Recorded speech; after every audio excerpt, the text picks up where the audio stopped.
I, 18M, have a half-brother who is the same age as me. I'll call him Cameron. Our dad got 2 women pregnant around the same time. I'm older by 6 months. My dad chose Cameron's mom over mine, and they're married now.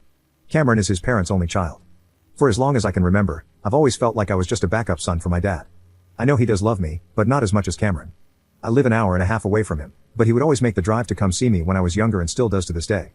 If I ever need anything, he'll make sure I get it. He took me on trips all the time, just me and him. But still, I felt like an outsider. He would constantly put me second to Cameron. If we both had sports games on the same day, he would always go to Cameron's with his wife.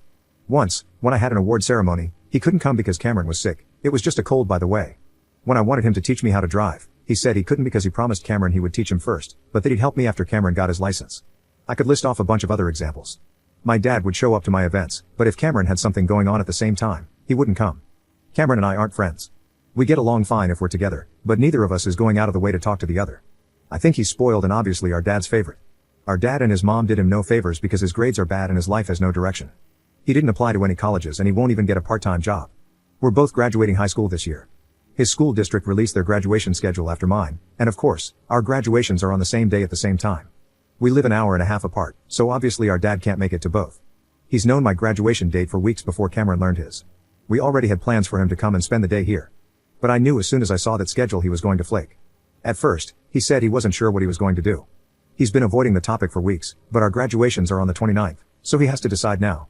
Well, yesterday he took me to dinner. He told me that he was going to go to Cameron's graduation. He said it was because Cameron's grandparents weren't going to be able to make it, and Cameron would only have his mom, while I have my mom, stepdad, siblings, and grandparents all coming to mine. I'm not an idiot. It was just an excuse that I knew was coming.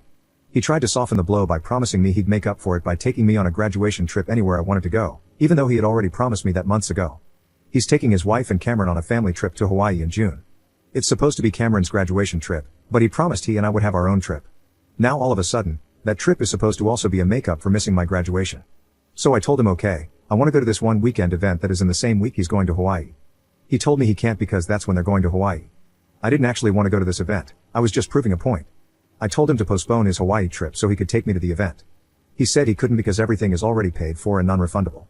I told him that he's missing my high school graduation. The least he can do is make me the priority when it comes to the graduation trips. He said I'd have to pick a different weekend. I told him he doesn't actually care about making it up to me. He's only okay with what I want so long as it doesn't interfere with his real family. He denied it and told me to try to understand the position he's in. I told him straight up that he always chooses Cameron over me. For once, I want to be the first choice. So I said I'll have a ticket ready for him, but that if he doesn't come, I'll know where I stand in his life. I don't care about a makeup trip. Either he shows up and we still have a relationship, or I'm just done with him. He told me that I was being unreasonable, and maybe I am, but I'm still standing my ground. I already know he's not going to come, even after my ultimatum. So, am I wrong for throwing away our entire relationship over this? Hop in the comments. He does love me. Trust me. I have no problem calling out my dad's many shortcomings, but not loving me isn't one of them. The problem is he loves Cameron a lot more. There's not a single doubt in my mind that he'd give up his life to save mine if he had to. But if he had to choose between saving me or Cameron, I might as well start calling my family to say my goodbyes. Update 1. Some people wanted an update on my post. My graduation was on Wednesday. Surprisingly, my dad actually chose me and attended my graduation, though not initially. After I gave him the ultimatum, he kept trying to talk to me as if nothing was wrong. He asked me to spend time with him a lot and asked when I was free, probably feeling guilty or trying to compensate for choosing Cameron. I never met with him. Cameron messaged me, telling me to stop being a prick and to get over it, as our dad was stressed out over the whole thing. I just blocked Cameron and moved on. On the day of my graduation, my dad told me he was coming down to spend the day with me before heading home to attend Cameron's graduation. At first, I told him not to bother because there was no point in showing up if he was going to leave before the actual ceremony. But he ended up coming anyway. We had a small get-together at my house with my mom's side of the family. My dad was there, acting as if nothing was wrong, which was annoying. I refused to take pictures with him, telling him I'd take pictures at my graduation. If he wanted pictures with me, he could show up. A few hours before the ceremony, he said he had to leave. I said goodbye forever, and he pulled me aside to talk. He tried to justify his decision again. I told him I was serious about what I said. I would not talk to him ever again. I made it clear that this wasn't something I would be mad about for a bit and then get over. I wouldn't call him crying in a few years to apologize. He asked why I was being like this, and I just let it all out. I told him I was sick and tired of being second place all the time. My entire life, I'd been told he couldn't show up for me because Cameron needed him or he had promised Cameron first. Yet the one time I had my graduation date set and planned first, he still canceled on me for Cameron. I asked him to give me one good reason why he had to go to Cameron's graduation over mine, specifically. Nothing like, this is a tough situation. I can't be in two places at once, etc. He said it was because if he didn't go to Cameron's graduation, he would have to deal with a pissed off wife, and his entire home life would be tense. I asked why his wife and Cameron could never be the ones he apologized to and asked to try to understand.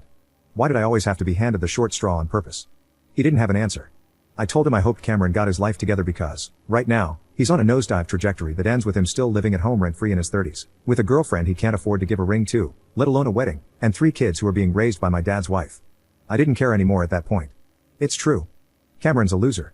I told my dad good luck because Cameron's the one who's going to be taking care of him when he's old. I'm out. I guarantee Cameron will take their money and put his parents in the absolute cheapest nursing home he can find. They failed him by spoiling him and treating him like he's perpetually 5 years old. Dad still ended up leaving anyway. I refused to hug him and told him I was done with him. That kind of ruined my mood, but once I got to school and started hanging with my friends, I decided to let it go. I wanted to enjoy my graduation night and just forget all the BS. After the ceremony, I was shocked to see my dad walking toward me. I was positive he was going to Cameron's graduation. Like a pew-pew to my head, get this answer right or you unalive. Well, I guess I'd be unalive because I was 100% sure he'd choose Cameron. He already did, but I guess he turned around and came back. So he hugged me and told me he was sorry for everything and how he treated me, and that he did love me just as much as Cameron, even if he'd been bad at showing it. I don't really believe that last part, but he showed up, so that's what I'm focusing on. Cameron was pissed, of course, and messaged me from a different number. He called me a crybaby and selfish, saying Dad only went to my graduation because I threw a fit. He didn't understand that it wasn't me having a tantrum, it was a last straw situation for me. I just sent him a picture of me and our dad at my graduation and told him to get over it. Then I blocked that number too. Screw him. I'm glad he knows what it's like to be second choice just once. I'm sure our dad is already bending over backward to make it up to Cameron anyway, so he'll live. Our joint graduation party is going to be awkward, but hopefully, we'll just keep our distance from each other. Oh, and don't worry, I'm not delusional. I know my dad is just going to go back to his same old routine. And now, if I ever bring up his unfairness again, he'll always be able to throw in my face that he came to my graduation over Cameron's. It'll probably be his trump card. Not going to lie, it did feel good to have everyone crap on my dad with me in my last post because I was pissed off at him when I posted. I know that he does love me, though. Still, I think I'm going to take some advice I got in that post. I'm not cutting my dad off, but I'm going to stop trying. I have a lifetime of him awarding me the silver medal no matter how well I do, and I'm tired of it. Cameron can be his favorite son uncontested from now on. I'm just going to live my life and keep my dad at arm's length. I'm not going to try to force him to prove his love for me anymore.